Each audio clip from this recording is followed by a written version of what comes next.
Hello everyone, it's Josiah. On today's episode, I'm talking to two members of Iowa Citizens for Community Improvement, or Iowa CCI. Iowa CCI is a grassroots organization that works to organize neighborhoods and rural communities against corporate power. It was founded in the 1970s by 4 Catholic priests in Waterloo, Iowa, to address slum landlords, misuse of city funds, and redlining. They began working in rural communities in the 1980s during the farm crisis, trying to bridge the rural-urban divide and organize people against utility monopolies and big banks, defending small family farmers. They've continued this work into the present, and this is why I'm particularly interested in them. One of the ongoing themes on the show lately has been rural politics and extractive agricultural industry. Last week, I talked to Austin Frerick about his new book, Barons, and corruption in America's food industry. I thought this week we could follow up on that theme and talk to actual on-the-ground activists who work to fight the corporate power we talked about last week. As I mentioned, this episode features 2 Iowa CCI members. The first is Caitlin Golle, a farm and environment community organizer with CCI who works to defend land, air, and water in rural areas and combat factory farms. She also leads monthly workdays on a remnant prairie in north central Iowa. The second guest is Julie Duhn. Julie joined Iowa CCI to resist the construction of a factory farm in her town of Eldora, Iowa.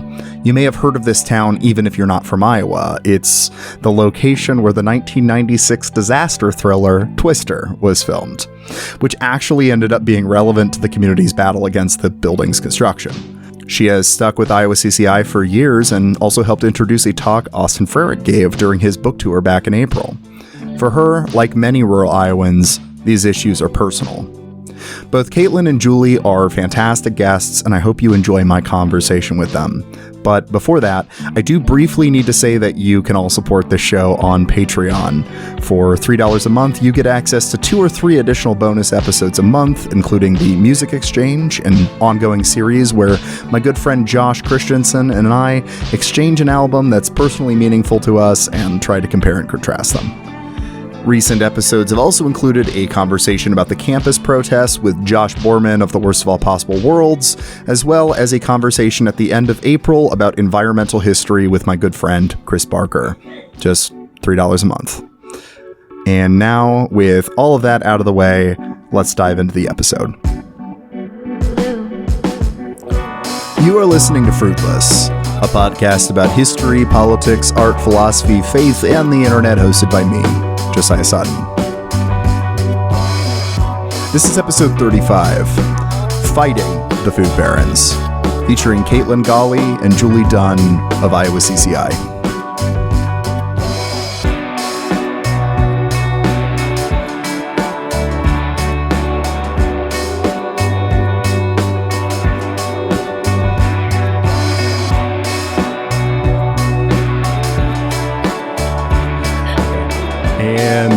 Welcome everybody to Fruitless. I am joined today by 2 members of Iowa CCI. I am joined today by Caitlin Golle. Hi, thank you so much for having us here.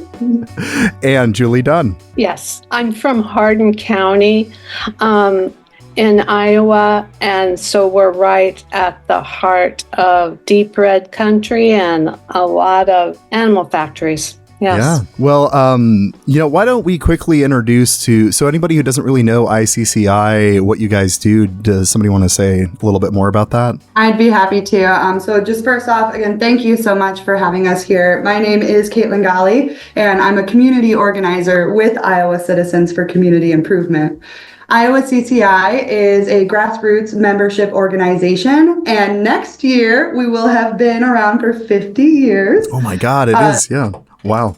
It's super exciting.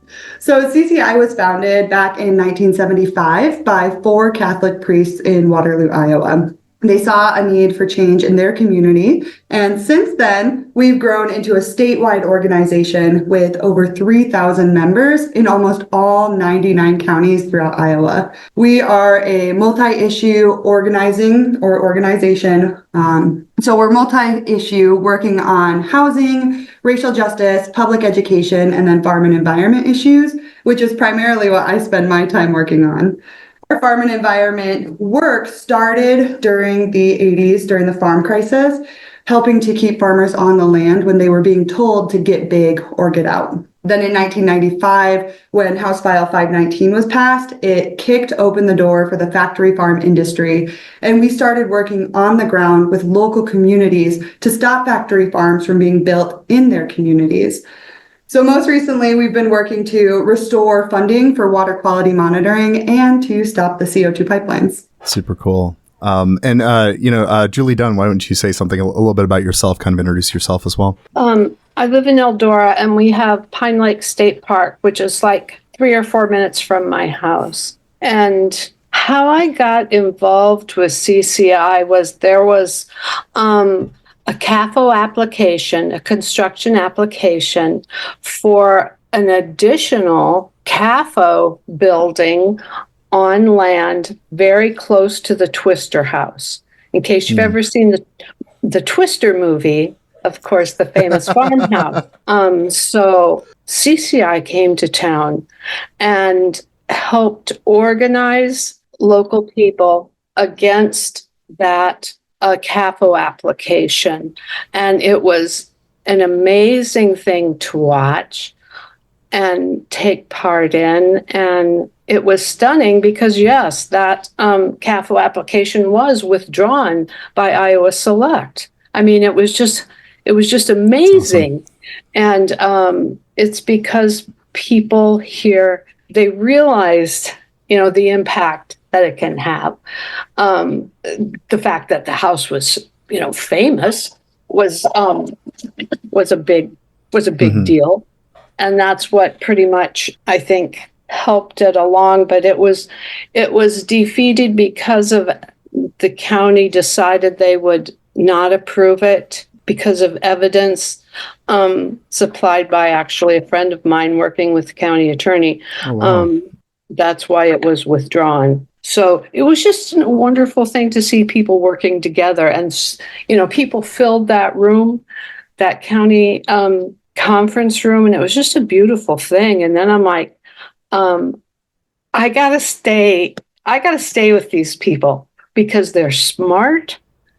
They bring people together, and you form friendships, and it's just like, these are my people. I'm sticking with them, and since that fight against a CAFO, I'm just staying with my people, and I'm not going back. And we're so glad you stayed alongside with us, Julie.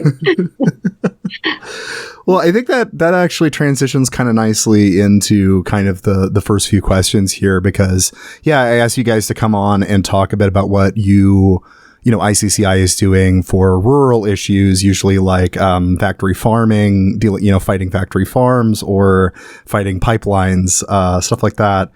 And you talked a bit about fighting a CAFO coming into town. I mean, so let's ask the dumb question. What is that? What are those? And why are they bad?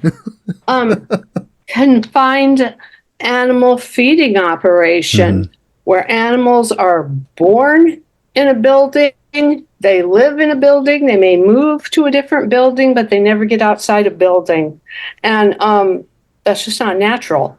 And no, you shouldn't do that. When I started fighting other CAFO applications at the county level, and sometimes I've been there by myself doing it, but I always have to do it. There's this one, an important point. I remember it was a hog confinement, and so I happened to find an article in the National Hog Farmer magazine. This was in 2018, and this article was written by Jeremy Pittman, who was a veterinarian for Smithfield, and he was warning about influenza, right? How they can prevent that. And I'm just going to quote here. Pittman says, "It is important to understand the sow herd is a reservoir and the weaned pig is a vector for disease." Now, a vector for disease. That means they carry infective pathogens such as viruses, bacteria, etc., which can be transferred from one host to another. So if you're not careful, you can just spread that disease to wherever those piglets are going to go. And so, it's a dangerous thing because, of course, these things can mutate and turn into different kinds of swine flu. So, you learn a lot when you're fighting these applications. I know more about composting dead hogs than I ever thought I would know. But when I had to use that at a public hearing, I had to do research. I had to have peer-reviewed information, which I did, which showed that they were not providing enough room to compost the number of hogs that were there. They were probably going on a 2% mortality rate, where it's actually 3%. So but when they had to go back and change it, they didn't withdraw and reapply. They just got to change it, which isn't how it's supposed to be done. So much like Julie said, a factory farm, also known as CAFO, is a confined animal feeding operation. Oftentimes, if you're driving through rural Iowa or any other rural state, you'll see these long buildings with no windows. There might be some little vents on the side. And what they are factory farms that have thousands of animals inside. So they can be hogs, cattle, poultry, and oftentimes what we see are giant corporations like JBS will own the hogs, which means that they are getting the profits on those hogs. And the person on the ground, the everyday person, has to own the building, which oftentimes puts them in debt.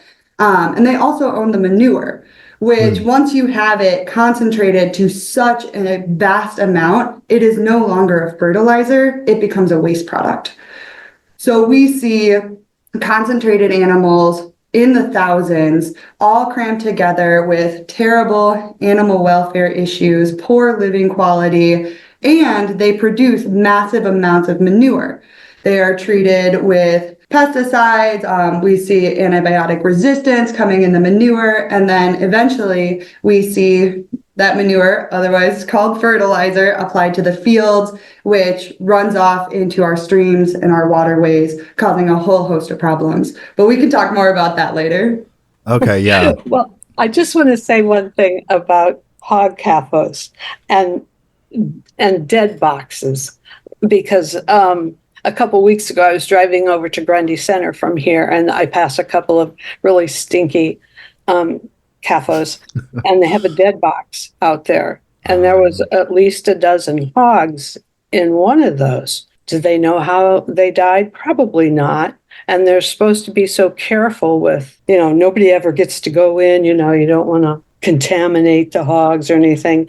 But then they take out the dead ones, pile them up into this dumpster, and if they don't have room, they're on the ground with vultures around, and they have to be picked up within 24 hours. Well, I went back again the next day because I had to pick up some medication or something, and they're still there, because there aren't enough rendering plants to pick them up on time, and it's just a bad thing.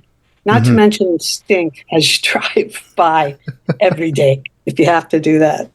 Sorry. Sometimes I feel sorry for Ragbri. Are they riding by these places on a hot day? It was stinky. Yeah, no, a lot of rural Iowa does not smell good, and it is related to this, yeah.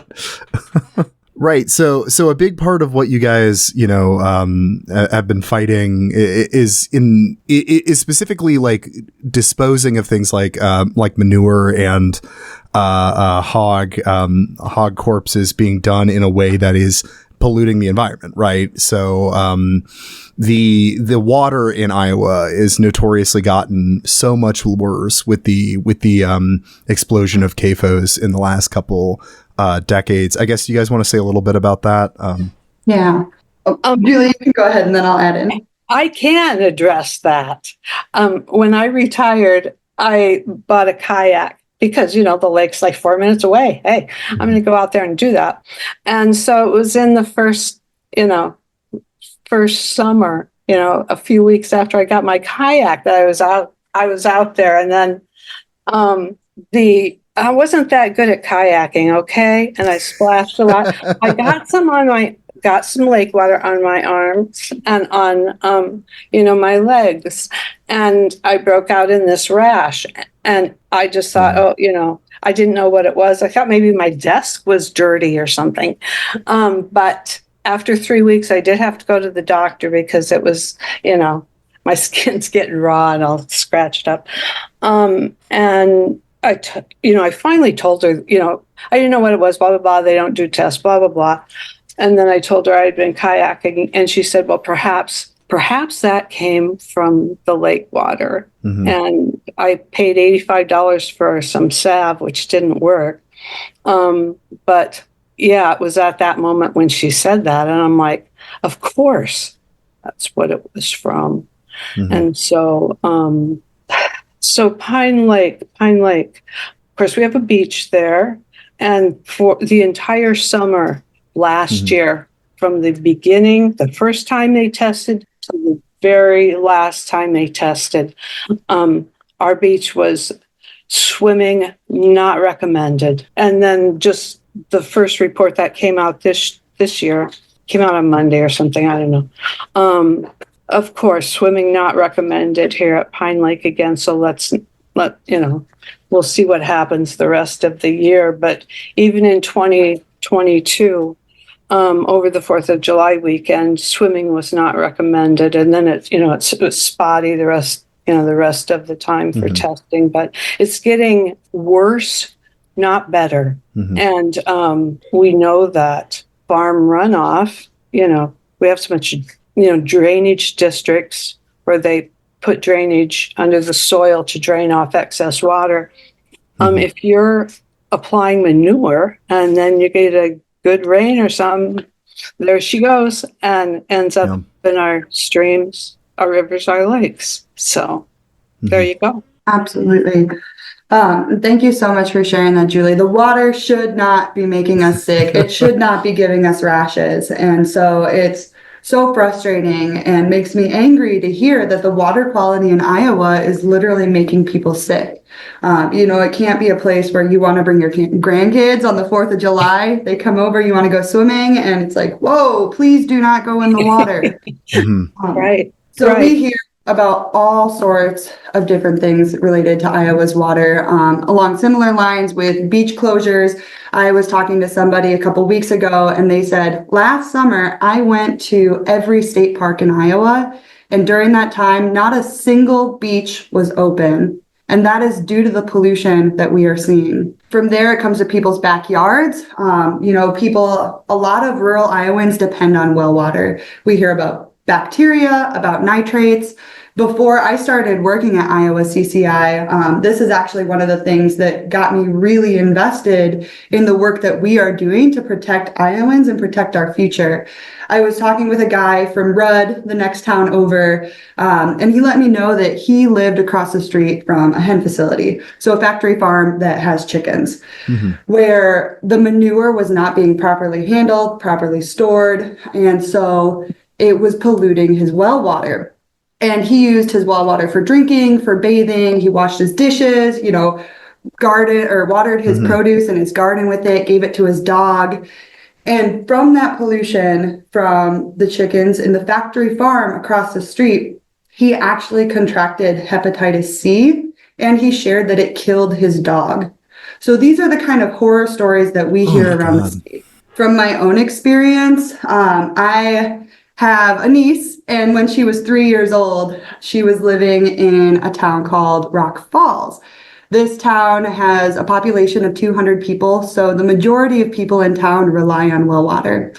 After being around with Iowa CCI for a while, I had started to learn about the dangers of nitrates, not only being a carcinogen, so giving cancer to people if they drink large amounts of it, or being exposed to small amounts for extended periods of time, but also that small amounts of nitrates can cause blue baby syndrome in infants. So when my niece was 3 and I was washing her bottle, she's crying, she's hungry, she wants that bottle now. I take it from the sink, wash it, and I just remember being so scared that those last few drops of tap water in her bottle would be enough to make her sick, that could possibly kill her or cause some sort of illness like blue baby syndrome. So these are the kind of things that people all throughout Iowa are facing. Of course, it's not just a rural issue. We see people in urban areas like Des Moines. They have to pay millions of dollars for their nitrate filtration system, which then falls on the taxpayers of the community. A couple other things that I'd love to share about experiences that we see. So we talked a little bit about the beach closures. Blue-green algae is something that we see when there are a lot of nitrates, when the weather is hot, the temperatures in the water are high, and blue-green algae is toxic to people and animals. So as I walk my family's dogs around different parks, they deserve a drink on a hot day, but I do not let them go in the water or drink from the pond, knowing that there's a chance there could be blue-green algae in the water and that it could make them sick. From there, just a whole other host of issues that we see throughout Iowa. Air pollution from factory farms contribute to an increased asthma rate in children and elderly folks.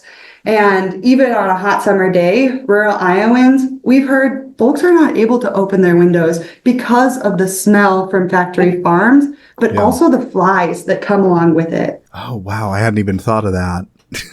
It'd be increasing all the flies too. Wow. Yeah, 'tis true. Another thing, when you talk about blue-green algae and all that stuff in the water, agricultural runoff of phosphorus is the cause of Upper Pine Lake.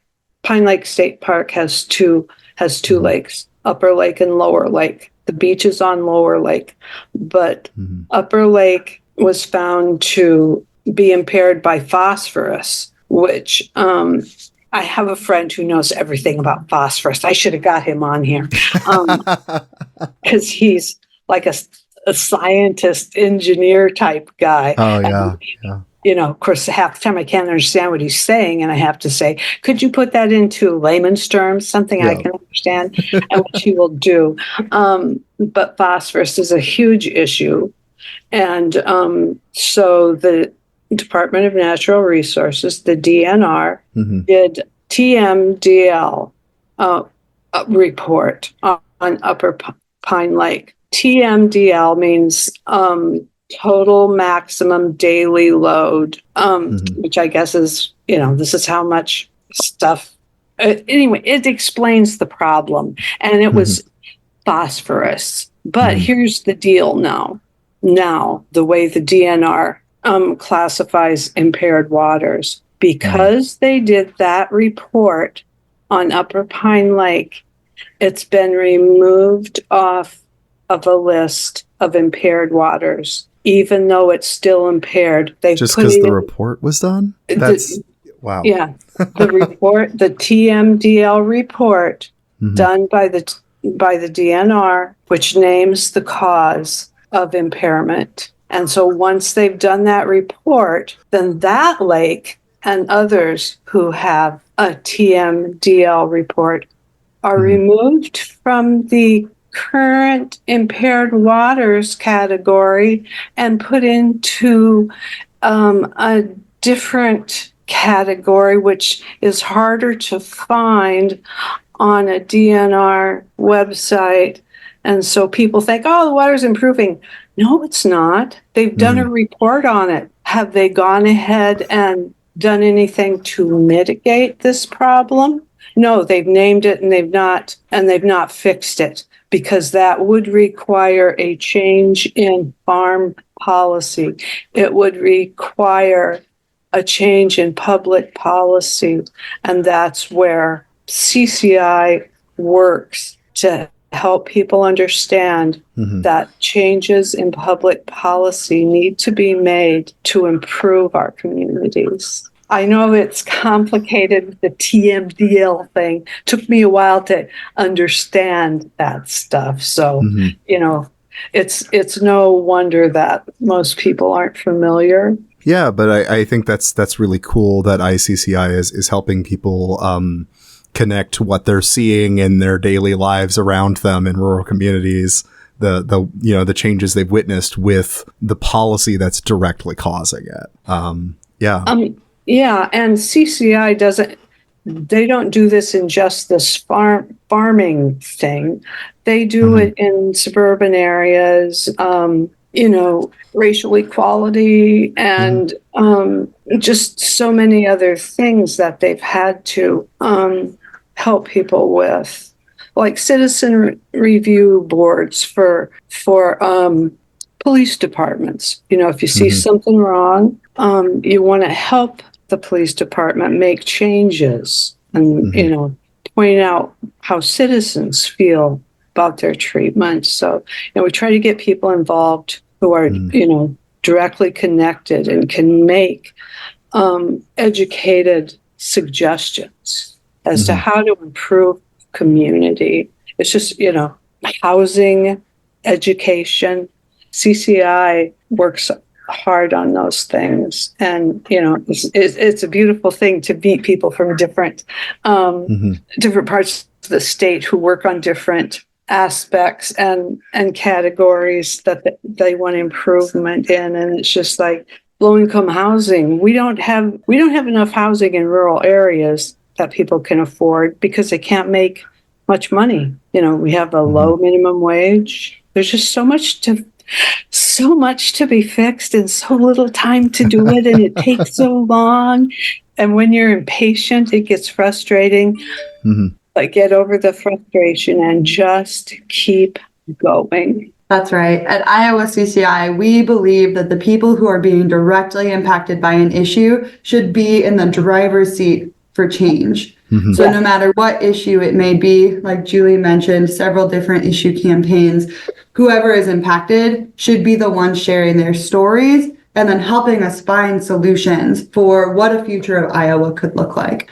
Going back to something that Julie had talked about, the impaired waters. So the Iowa DNR releases every 2 years the impaired waters list.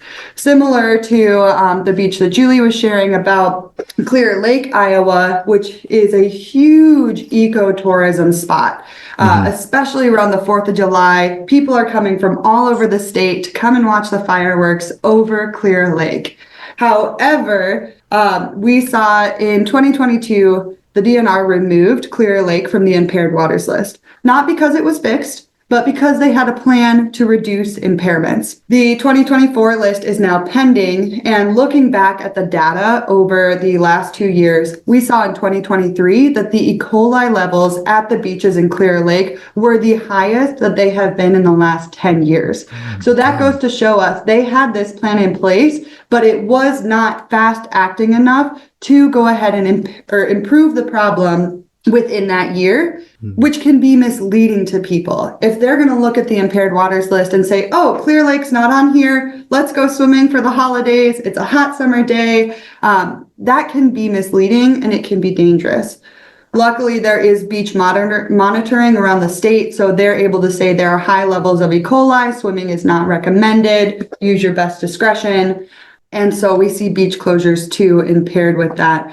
But we'll keep an eye out to see if these water bodies that are still impaired yet have a plan are showing up on the impaired waters list or not. So we've seen a little bit about the impacts that this factory farming is having on the state, especially on the water. I think maybe going back to the subject of factory farms here really quick could be good, and kind of turn to what are the alternatives to this style of farming, and what is ICCI doing to combat factory farms and try to transition to something else? Great question. So alternatives, what we would love to see is an Iowa with clean water, safe water, and places where we have food grown locally, and food that is for eaters, for workers, just safe environments for everyone involved in the process. We want to see livestock back on the land and rural family farmers thriving rather than an increase of concentration. So coming back to sustainable agricultural practices and incentivizing programs like CRP, which puts prairie back on the land or native ecosystems back on the land, are great solutions to help transition away from the factory farm state that we are in.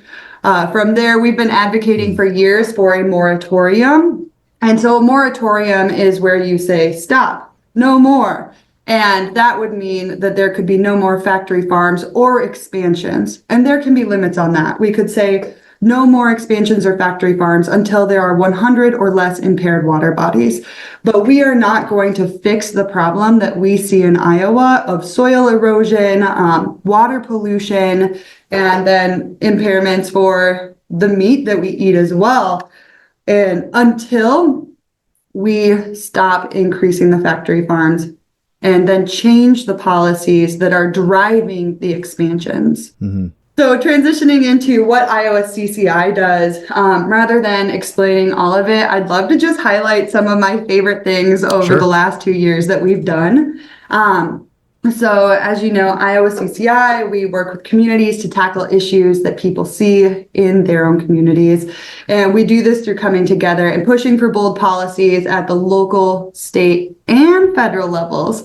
So a few different examples. In October of 2021, much like how Julie came into the fight, we were fighting another factory farm. So there was a 5,000 head hog factory that wanted to come into Worth County, Iowa.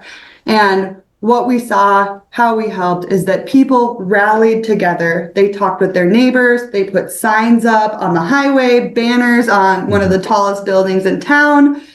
They showed up in full force. Over 50 people showed up to the Worth County Board of Supervisors meeting. And it's a pretty small room. So they were standing out in the hallway asking the supervisors to deny the permit for this factory farm. Mm-hmm. Now, we know that Board of Supervisors have limited power when it comes to the master matrix and being able to approve or deny factory farms, as does the DNR. They have limited power. It's a checklist. They have to see if they meet the standards, sign it, pass it on. So how we won this factory farm is through community and public pressure. Much like how in Julie's fight, we heard the factory farm operators pulled their permit.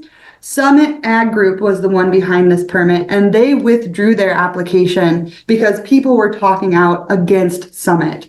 So it really shows the power of people working together, talking with their neighbors, and uplifting the issues that are impacting them and can impact their neighbors to really stop a big person or big company from coming in and trying to take advantage of their community. Mm-hmm. So that was really exciting. Won a factory farm fight back in October of 2021. From there, last summer, we held several different meetings in north central and northeastern Iowa. They were focused on our water quality throughout the state. And we really learned a lot about what people care about, but also the solutions that they're looking for. So throughout these meetings, we learned that people are really interested in water quality monitoring and testing. That led us into the work that we've been doing this year to restore water quality monitoring funding for the sensors that are active and inactive all throughout the state. It also led us into a meeting with the EPA, so the Environmental Protection Agency. Yes. So we held a meeting late last summer in Rockford, Iowa at the Fossil and Prairie Center. And so the EPA's regional head of compliance and enforcement, David Kozad, came out and met with us. We had 25 members in the room from all around the state. They shared their concerns about Iowa's water, their personal stories about how they've been impacted by the factory farm industry, and shared the call. We ask for stronger rules and regulations for factory farms to help prevent pollution, but also to hold those who pollute accountable through Clean Water Act permits. Those Clean Water Act permits are also known as NPDES, or National Pollution Discharge Elimination System permits, but we just call them Clean Water Act permits. One other thing is we had an amazing Clean Water Forum last October over at Pine Lake State Park, so Julie's neck of the woods, and we had a guest speaker panel of Robert Leonard, David Schwartney, and then Julie Duhn. And so people all over the state are coming out to these events, learning together, but also sharing their concerns and what solutions they want to see, which helps us put that belief that people impacted should be in the driver's seat. It helps us to put that actually into action. Yeah, that's all really great work. Another aspect of this that I know you guys do work with is combating pipelines that kind of come into the state. I think that might be, it'd be good to switch over and talk about pipelines a little bit here briefly. How do they impact the Midwest? Why is this a consistent flashpoint for progressive environmental activists and groups like this? I have to say that here in Hardin County, of course, we're the home of Iowa Select Farms, but we are also the home of Bruce Rastetter. And this Summit pipeline is his baby. And no, it does not involve just progressives. We work together with some really conservative people who are against it just as much as progressives are. Yeah. And very conservative people that we, personally, I've got to know a gentleman who I communicate with. He communicates with me. And we would never, probably ever, be friends or communicate, but he's totally against eminent domain, and I totally agree with him on that. And so you can build trust. I trust this gentleman, even though we are so far apart on so many things, because I trust him because he's not going to lie to me about anything, as opposed to others that I know. And so, and that's kind of it's just a good feeling, because I've been to a couple of protests here in Hardin County against the pipeline. And last summer we did one right down the road from Bruce Rastetter's home, where he annually throws this big party. And so here I am with these really arch conservatives, but we're all there on this road together, holding up our signs and talking and being friendly.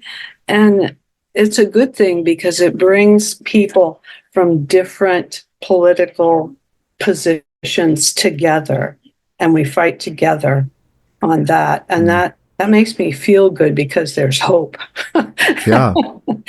Find common ground and then just concentrate on that. And, the rest of the stuff goes by the side when there's these really huge things that need to be dealt with and people to be dealt with.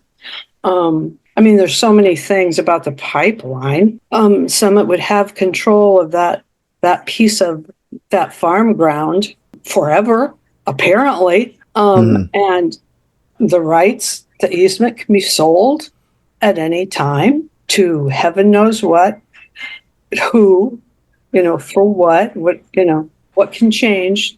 It's the only thing that's certain is uncertainty. Those landowners don't really know and can't predict, when they have people coming on their land, not uninvited and not permitted. It's just ridiculous that it should even be an issue, eminent domain for private gain. And then who would have to come and clean up if anything happens? The taxpayer. You get nothing out of this. Because in the big scheme of things, more carbon is created than will be eliminated. It's not a zero-sum thing, no. Yeah, so I better stop. Caitlin knows more about the pipeline than I do. No problem. But Summit Carbon Solutions is trying to build one of the largest projects of its kind. They want to build thousands of miles of CO2 pipeline throughout Iowa and surrounding states. And they aim to capture CO2 emissions or carbon emissions from ethanol plants. They want to liquefy it, pressurize it, pump it underground to one of the Dakotas, and then sequester it, which means store it underground permanently. The reason why they want to do this is because there are tax incentives. So like Julie mentioned, our taxpayer dollars are going to these projects and they're being misused. So something that may have come from good intent once upon a time is now being abused, wanting to be going to a wealthy corporation, Bruce Rastetter's Summit Carbon Solutions, which is the same Bruce Rastetter as Summit Agricultural Group, who has so many factory farms throughout the state. It's just a double whammy there. But what we see with the CO2 pipelines is there is a large resistance. And so as to what Julie was saying, people from all walks of life are coming together to fight against these CO2 pipelines because there's really something for everybody in it. We saw an article come out a year or two ago that said 78% of Iowans oppose the use of eminent domain and oppose the CO2 pipelines. So why that is, and now it's even higher, but thousands of Iowans have objected to the pipelines because they would use an estimated billion gallons of water from Iowa's aquifers every year. They are dangerous and potentially deadly, so local communities aren't equipped to respond. And we can talk a little bit more about this in just another minute. They aren't equipped to respond if a rupture were to happen. They use technology that has consistently failed to reduce carbon emissions to the quantity that they claim they will. And so that's why they are a false climate solution. They would tear up valuable farm ground and destroy land and soil. They put risk to our water quality. And then they put millions of dollars into the pockets of CEOs like Bruce Rastetter, who is already wealthy, and they leave us to hold the bag with all of the risks. So what we've seen with that, kind of going through each of these talking points, our water is not for sale, and we have seen so many people all around the state speaking up to the Iowa DNR, asking them to deny water use permits that are related to CO2 pipelines. We have been in several years long of drought, and yes, we've had rain this spring, but our aquifers take a really long time to recharge. And so we are depleting more water than we are able to keep up with restoring. So our water, once you add an estimated billion gallons of water per year, we have concerns about our water quantity for the long term. One consistent issue with each one of these concerns is what's going to happen in the long term. What's going to be on the plate, the impacts to future generations. So from there, the idea of these are dangerous and potentially deadly. We have now seen at least 2 ruptures of CO2 pipelines. One of the biggest was in Setarsha, Mississippi in February of 2020. The town had no idea that pressurized CO2 was even pumping underneath of their town. It is odorless, it is colorless. And so when the rupture happened, there was a big plume, and CO2 is an asphyxiant. So it's heavier than oxygen. It displaces the oxygen, sinking to the ground. And then we are not able to breathe because that oxygen is no longer there. It's just CO2. So anything that depends on oxygen, whether it's our human lungs, our pets, livestock, or our vehicles, in order to escape a dire situation, would not be able to run. That's how it relates to the idea of emergency response are not equipped to handle a rupture. So when a rupture happens, it could open the line like a zipper because it's pressurized. There's several miles in between shutoff valves. And then that CO2 travels with the topography of the landscape, wind direction, all sorts of different things. So it's hard to predict who exactly is going to be impacted. We know those directly along the pipeline route are already going to be at risk, but it spreads further and can impact much more than that. So we need to see if these pipelines were to go through, we need to make sure that emergency response has a way to handle a situation like that. From there, if a rupture were to happen, it puts our water quality at risk, because when CO2 comes in contact with water, it creates something called carbonic acid. And that's not just the carbonic acid that you see in a can of soda, like Summit tries to downplay. It would actually impair our water for the long term, whether it's in your wells, whether it's underground water supply in our karst topography. It is an impairment that we would see in our water for the long term as well. Then from there, going into tearing up valuable farm ground and destroying our land, our soil, we see similar threats as to the water acidifying to our soil. And then what we've seen with past pipelines, like the Dakota Access Pipeline, as they came in for construction, they said, oh, it's going to be a temporary decrease in your crop yields. But over 10 years later, if you look at aerial footage, you can still see the impact on the land today from where they took their equipment to dig and build that pipeline into the ground. So it is a long-term impact. And for those who are concerned about their price per bushel of corn, they want to get as much corn produced as they can so that they can make a living. Mm-hmm. So folks are concerned about that as well. And then, of course, our tax dollars being misused. One other thing that I'm not sure I mentioned is the abuse of eminent domain. Julie touched on this. So Summit Carbon Solutions has requested the use of eminent domain for the CO2 pipeline. What that means is if they cannot get 100% voluntary easements, and if the Iowa Utilities Board approves the use of eminent domain for this pipeline, it has not been approved yet. If eminent domain is approved, then they can forcefully take people's land. They'll write them a check, say, this is our land now. Good luck, we're putting a pipeline through. And so people around the state are really concerned about private property rights. And then a private company coming in to take what they have built homes on. Mm-hmm. There was just a recent rupture of a CO2 pipeline in Louisiana that just was very recent. So it's not, it's not like a one-off thing. It's just when and where. Yeah. If you have a pipeline, it will burst at some point. Yeah. That's right. Absolutely. Well, and I think bringing up Bruce Rostetter here, I think is interesting because I didn't fully understand that what the CO2 pipeline's function was, that it was part of his carbon capture kind of stuff.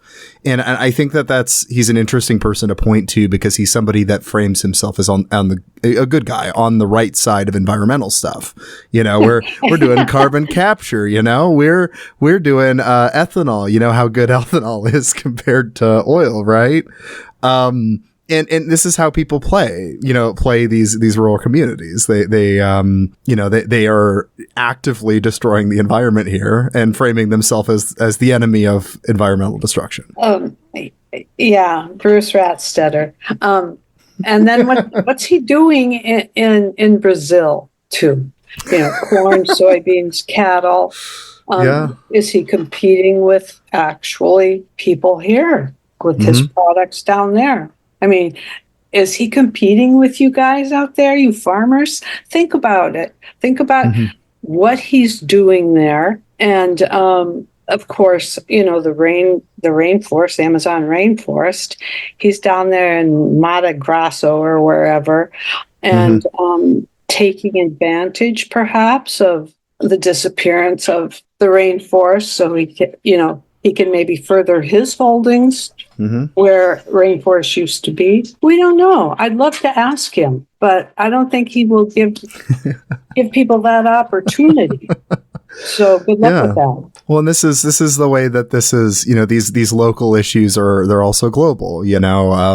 Rostetter was part of the wave of people that ran off the family farmer in Iowa, made that an basically extinct breed, and now he's doing it to Brazil. Yeah. It's all connected, Yes, it is. Paving the way for rural communities to become purely industry rather than homes. Yeah, to become become the baron of these areas, to be in charge of it.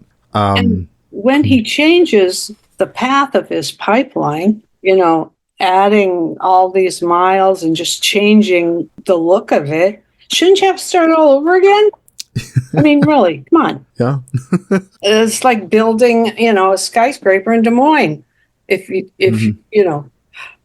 get permitted and zoned and everything to do this specific plan, and then you change it, what about zoning? Has it changed? Does it need to be rezoned? Shouldn't you start all over again? You can kind of look at it that way too. Yeah.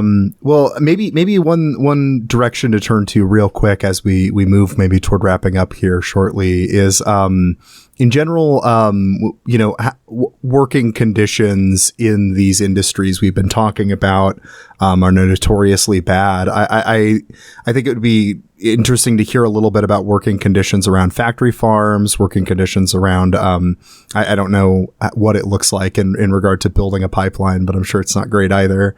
And are there any unionization efforts that you're aware of? Any labor advocacy, whatever? I had a grandson who went with a friend to work at this local farmer's cafe. He just had a couple of them. So my grandson goes and helps his friend for a couple of days. And I said, well, how's it going? He said, well, I'm not going back. And I'm like, well, why not? He goes, I can't tell you, Grandma, what I did, because he knew it would upset me, and it's upset him enough to not go back. It wasn't worth the little money he would have been paid. And I've never forgotten that, and neither has he, and he probably never will. But that goes to then another thing about CAFOs. And Iowa Select is now using TN visa workers. Now, there's all different kinds of visas, so you can bring people from other countries. So the visas that Iowa Select uses are TN visas, TN, and it's in Nancy.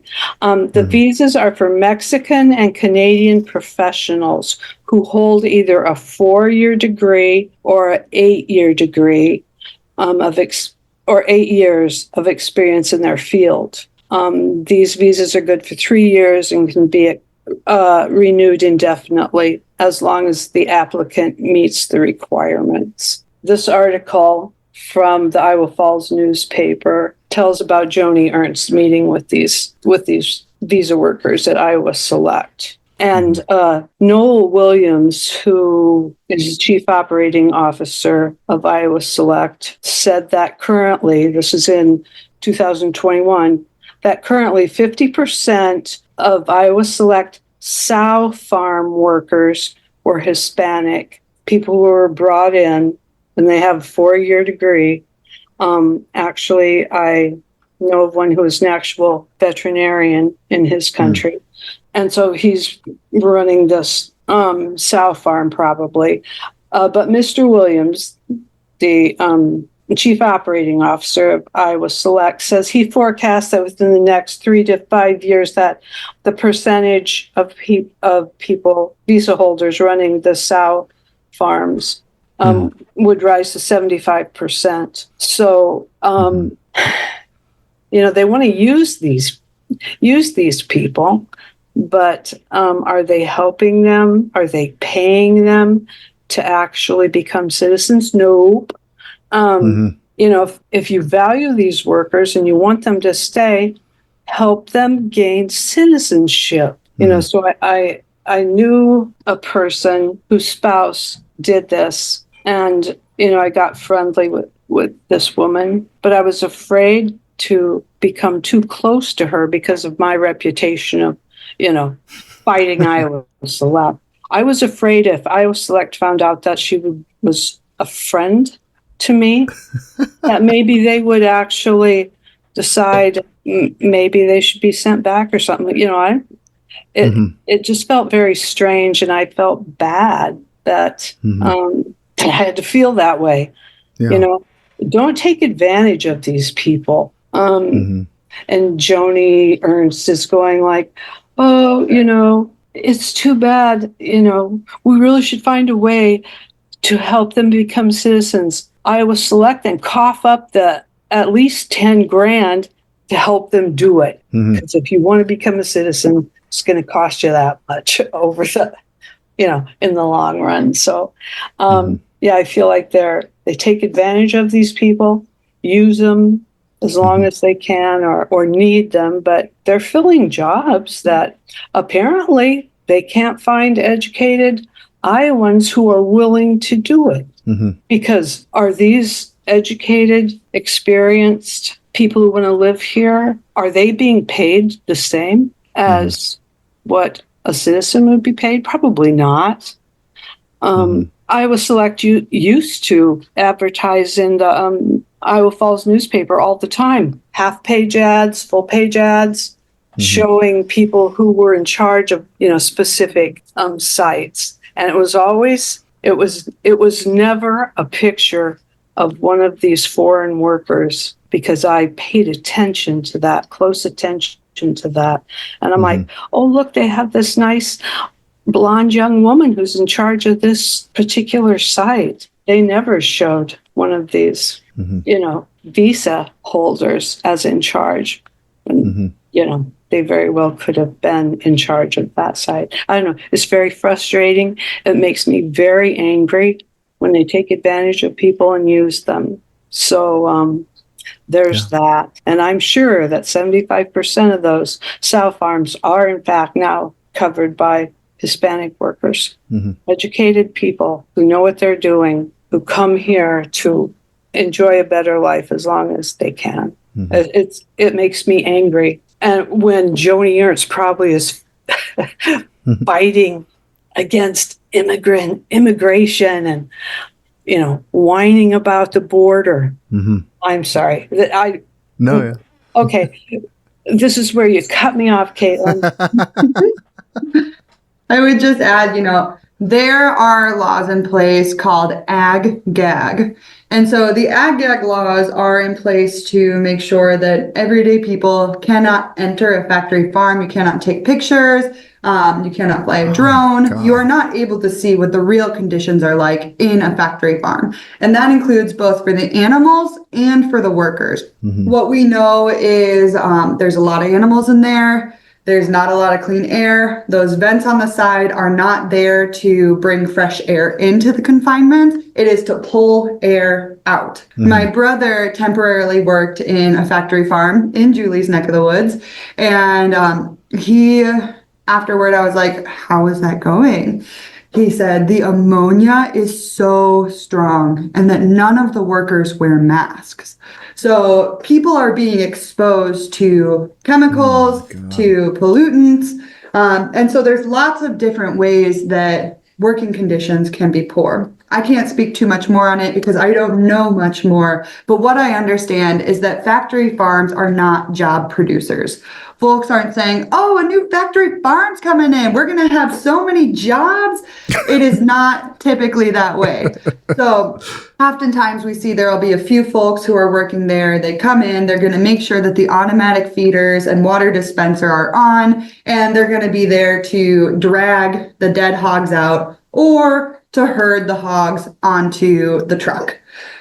So there's not a whole lot of workers who may be subjected to this. However, those who are, we don't get the full context of what is really going on. And like Julie was mentioning, these are people who may not be in a position where they feel safe enough to speak out about the issues, about the conditions that they are facing. So we don't have the full picture. I'm sure there's information out there, but I'm sorry, I can't speak much more to it. But it's not your stereotypical family farm where, folks are bringing hay out to the livestock and, feeding the ducks, things like that. It's an industrial operation and they want to cut costs wherever they can. And if that's in their workers, in their workforce, they'll do so. If it's in, quality of life, safety and health concerns, things can be cut there too. Yeah. Oh, go ahead. Oh, I was just going to say, I remember one of the public hearings on on a CAFO that a farmer wanted to put on his farm. And I don't think people really want their children or grandchildren to have to, have that as their career.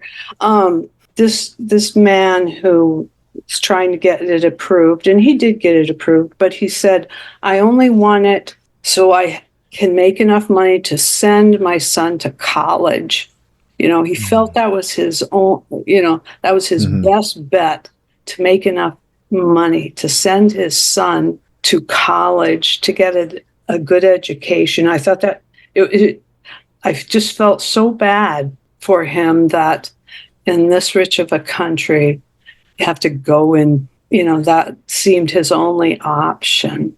And I hope his son did get to go to college and graduate and maybe take over the farm. And I'm hoping that, he'll become a true small farmer and have a variety of different things that he's growing, and that he can actually feed his own family and his community. Because I know big farmers that they can't feed themselves.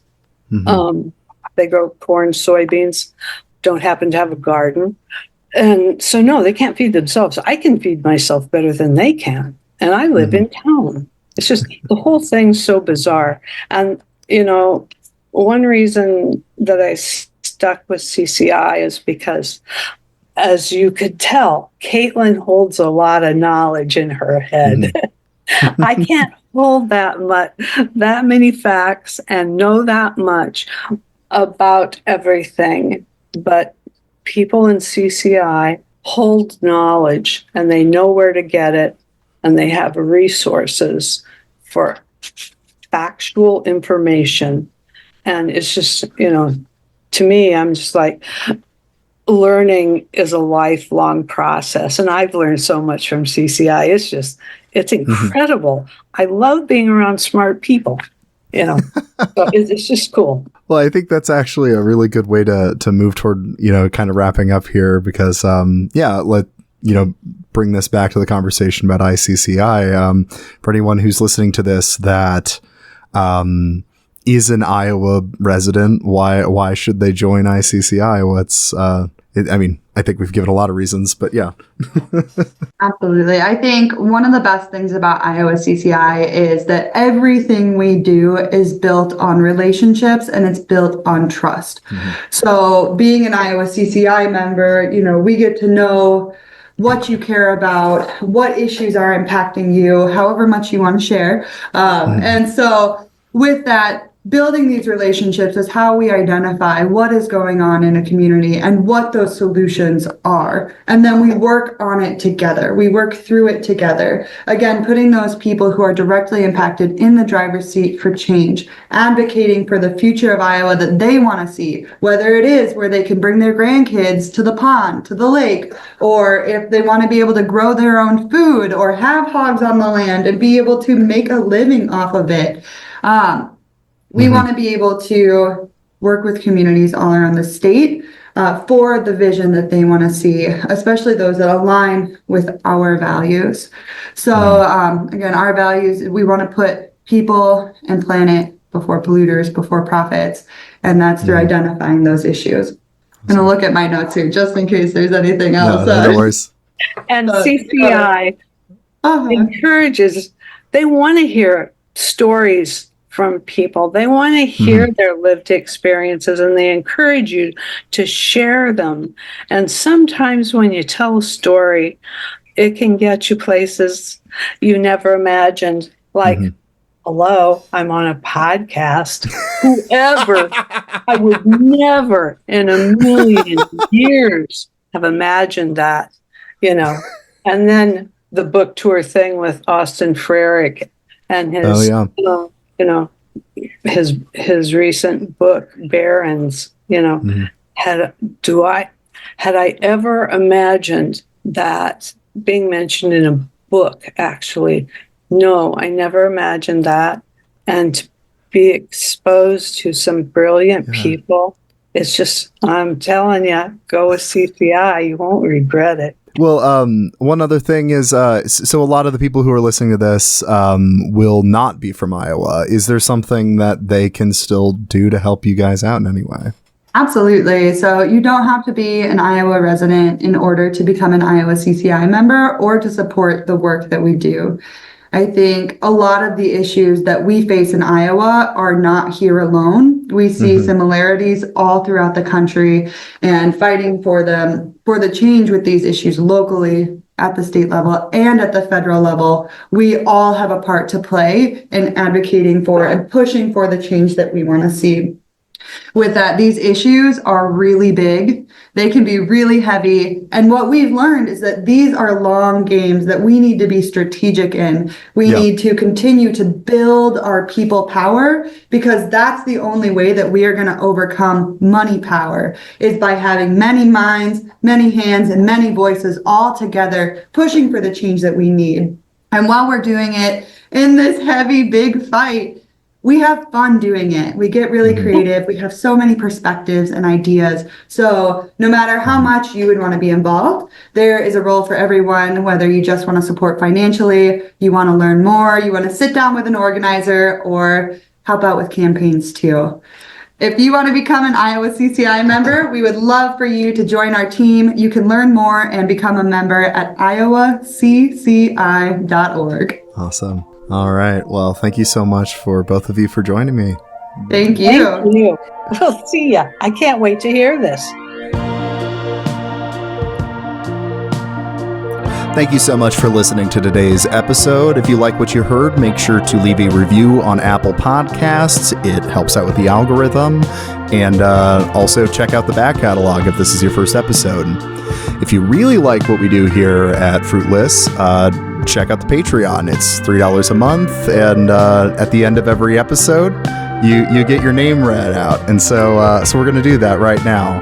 This episode is brought to you by our lovely patrons, who include Philip Cozy, I Am Once Again, Gavin Aronson, Joseph Gross, Kyle Gannis, McLonergan, Moss, Regular Sized Horse, parentheses, small, Robert Heilman, Stephen aka Spike Stonehand, The Blurst of Times, The Worst of All Possible Worlds, and of course, Chris Barker. Thank you so much for everybody who supports the show, and I will see you next month.